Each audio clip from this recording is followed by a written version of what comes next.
to This Week at Greystone FHA. Now, I've talked a lot about easy and my fervent belief that as a platform and as a company, the key to our long-term success and really distinguishing us from the rest of the industry is being the easiest lender in the country to work with and the easiest lender in the country to work for.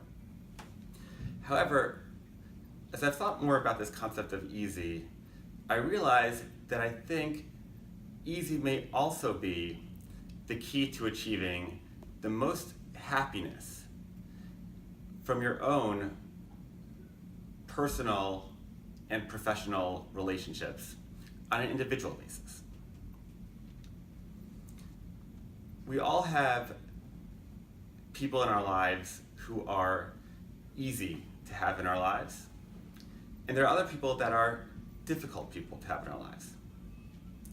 Now, there's no positive connotation to someone being called a difficult person. Right? When a difficult person calls you on the phone and you see their number on caller ID, or you receive an email from them, right, your back probably stiffens. When you have to call to ask them for a favor, you may have to expend a lot of time strategizing about how you're going to present something to them. Right? There's a lot of stress that's involved in relationships with difficult people. I don't think anyone wants to be a difficult person for someone to have in their life. What you want to be is, you want to be an easy person for people to have in their life. But I think there's a step beyond easy, which is to be a delightful person for people to have in their life, right? And we have those people as well, right? Delightful people, when we see their number on caller ID, we smile and look forward to picking up, right? We really can't spend enough time with these people.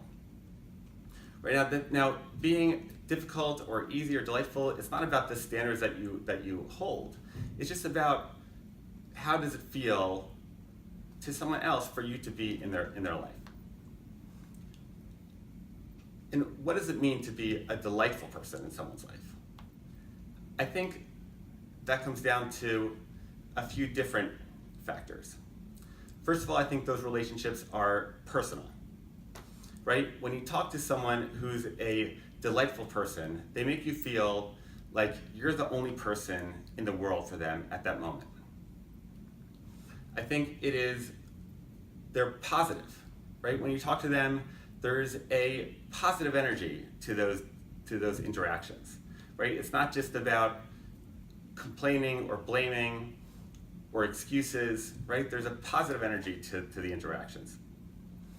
I think it's predictable, right? It's not that you don't have to worry about what side of the bed the person got up on this morning, right? You know that there's that predictably this is going to be a positive experience.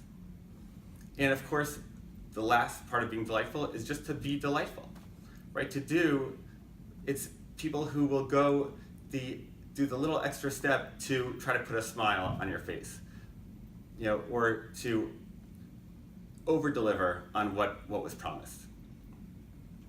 Now, if you'll notice, there's a lot of similarities to the criteria for being a delightful person to have in your life as what we talked about with being able to provide a Disney type of experience for a client.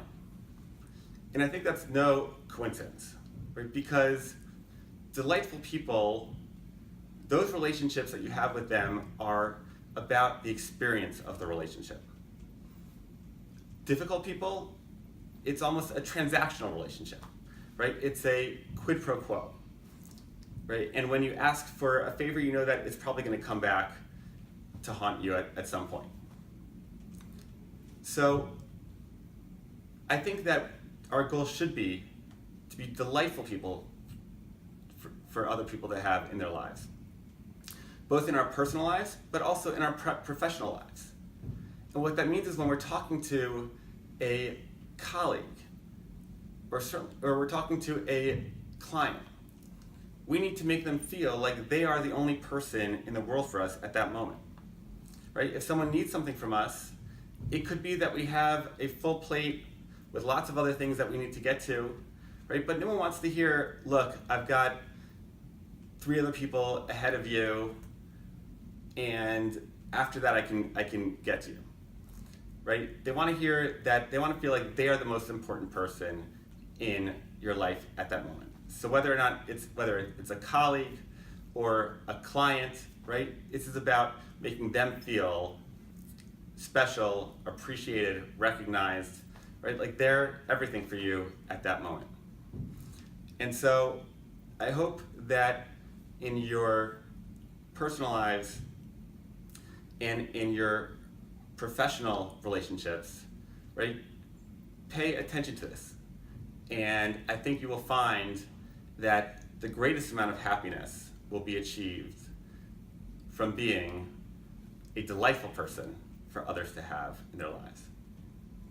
That's it for now. See you next week.